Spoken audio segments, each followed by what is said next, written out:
সর্ষে, গোলমরিচ দিয়ে ভালো করে বেটে নিলাম। তারপরে আদা, চিনি, নুন, জল 1 কাপ দিয়ে আর আম দিয়ে ভালো করে মিক্সিতে বেটে নিলাম।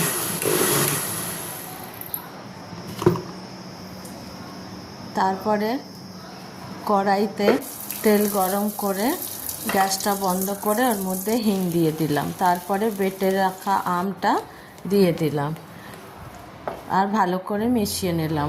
একটুখানি তেল গরম করে ওর মধ্যে হলুদ দিয়ে ওইটা ভালো করে মিক্স করে নিলাম ওই আমের মধ্যে ঢেলে।